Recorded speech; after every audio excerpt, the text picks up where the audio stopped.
गुरु का ध्यान किस केंद्र पर और किस प्रकार करना चाहिए। सतगुरु के ध्यान का सत्संगी को, शिष्य को क्या फल मिलता है। वैसे तो हर किसी की एक इच्छा मन में रहती है कि जब भी मौका मिलेगा सत्संग में जाने का, तो जो अंतर मन में इच्छा है वो गुरु के दर्शनों की है। हर कोई, हर जीव, हर आत्मा चाहती है कि उसे अपने सतगुरु के दर्शन का एक मौका मिल जाए, एक झलक सतगुरु की देखने को मिल जाए। बात यह है कि हम आज जो बात करने जा रहे हैं वो बाहरी दर्शनों की है। दर्शन दो तरह के हैं, एक बाहरी दर्शन है और एक अंतर्मुख होकर ध्यान लगाकर सतगुरु के अपने अंदर दर्शन करना, वो अलग है। हम बात बाहरी दर्शनों की कर रहे हैं। सत्संग में या वैसे जब भी दर्शन का समय मिले तो कैसे करने हैं, एक बालक के समान एक चित होकर। अब यहाँ पर बालक क्यों कह रहे हैं, क्योंकि बालक जो है वो निश्चल है। बालक के मन में किसी भी तरह का कोई विकार नहीं है, इसलिए कह रहे हैं कि बालक के समान एक चित होकर अपने सतगुरु के दर्शन करें। बिना पलक झपके गुरु के मनोहर मुख, कमल नयनों और सुंदर मस्तक को निहारते रहो, बस देखते रहो। ये बाहरी ध्यान है। उस समय अंतर में कोई और विचार उत्पन्न ना हो। इस ध्यान से हमारे अंतर में अनायास ही अपने सतगुरु के जीवन का प्रबल प्रभाव पड़ता है। ये तो परमार्थ की शुरुआत है। कहते हैं ना कि इससे ही तो उसको समझाऊं। कहने का अर्थ है कि जो बाहरी दर्शन है उससे ही शुरुआत होती है।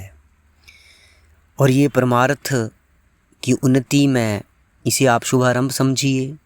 कहा भी गया है कि गुर का निरख आँख और माथा, सत का नूर रहे जिस साथा। यहाँ पर बहुत अच्छे से समझा रहे हैं कि गुर का निरख आँख और माथा, कि गुरु कि जब आप दर्शन कर रहे हैं तो गुरु का आँखों में देखो, गुरु के माथे पर देखो। सत का नूर रहे जिस साथा। सत अर्थात परमात्मा, परमात्मा ही एक सत्य है, ईश्वर ही एक सत्य है, ईश्वर सत्य है। तो उस सत का, उस ईश्वर का, खुदा का, वाहेगुरु का, रब का जो नूर है, जो प्रकाश है, वो उस गुरु के साथ हर घड़ी साथ में रहता है। इसलिए कह रहे हैं गुर का निरख आँख और माथा, सत का नूर रहे जिस साथा। देहधारी गुरु पवित्र आत्मा होते हैं, या हम कह सकते हैं कि देहधारी गुरु पवित्रता की मूर्त होते हैं। इसलिए किसी अपवित्र हृदय में उनका वास नहीं हो सकता। ध्यान योग के लिए हृदय की शुद्धता और पवित्रता अत्यंत जरूरी है। गुरु का सुंदर स्वरूप शुद्ध और पवित्र आँखों द्वारा ही देखा जा सकता है। जिस तरह मुसलमान भाई ईद के चांद की ओर बड़े चाव से देखते हैं, जैसे एक चकोर चांद की ओर देखता है, वो पूरी रात चांद को निहारता रहता है। कुल मालिक के नूरी स्वरूप के दर्शन करना हर व्यक्ति के वश में नहीं है। ये दर्शन किसी बिरले बड़भागी को ही प्राप्त होते हैं। तो जब भी मौका मिले अपने सतगुरु के दर्शन करने का, तब ध्यान रखिएगा गुरु की आँखों में देखिए, गुरु के माथे में देखिए और उस परमात्मा के नूर को, प्रकाश को महसूस कीजिए। हालांकि जैसे कि कहा गया है कि नूरी स्वरूप के दर्शन उस मालिक की कृपा से ही होते हैं और वो जीव बहुत ही बड़भागी, बहुत ही भाग्यशाली होता है जिसको नूरी स्वरूप के दर्शन हो जाते हैं। अब गुरु के ध्यान का फल क्या है? गुरु के ध्यान से अनेक फल प्राप्त होते हैं, जैसे कि गुरु की आंतरिक भावनाएं और दैविक गुण शिष्य के अंतर में प्रवेश करते हैं।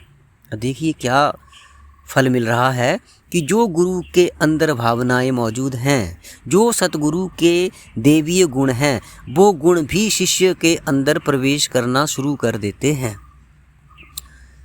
पतंजलि योग सूत्रों में फरमाते हैं कि संसारिक मोह से रहित पूर्ण पुरुषों का ध्यान करने से मन को स्थिरता प्राप्त होती है। अर्थात पूर्ण सद्गुरु के दर्शन करने से मन को स्थिरता, ठहराव मिलता है। गुरु के अंतर में मालिक की याद बस रही होती है और सतगुरु आत्मिक मंडलों पर भ्रमण करने वाले होते हैं। उनका ध्यान शिष्य के अंतर में मालिक की याद को जगा देता है। सतगुरु का ध्यान करने से परमात्मा की याद प्रबल हो जाती है, एक बेचैनी होना शुरू हो जाती है और वो शिष्य भी अपने सतगुरु की कृपा से आत्मिक मंडलों पर भ्रमण करने के योग्य बन जाता है। इन्हीं गुणों के कारण सब महात्मा गुरु का ध्यान करते आए हैं, अर्थात गुरु से ही शुरुआत है। पहला काम परमार्थ में सतगुरु के दर्शन करना है, जो बाहरी दर्शन है। अगर आपको जो बोला गया है वो सही लगा हो, अच्छा लगा हो, तो वीडियो को लाइक और शेयर ज़रूर कर दें। धन्यवाद जी। राधा स्वामी जी।